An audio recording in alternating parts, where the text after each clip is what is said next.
এই হচ্ছে ইলিশ মাছের রান্না। দেখি ইলিশ মাছটা কেমন দেখাচ্ছে। এই দেখুন ইলিশ মাছটা ভেতরটা ভালোই হবে, পুরোপুরি 1 কিলো সাইজের না, এটা 1 কিলো থেকে কম, ওই 850-900 মতো হয়েছিল। 1000 টাকা করে আমাদের এখানে যাচ্ছে ইলিশ মাছ।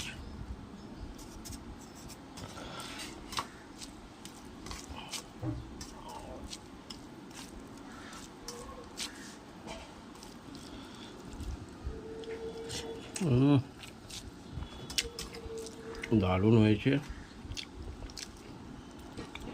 দারুণ বানিয়েছে বউ।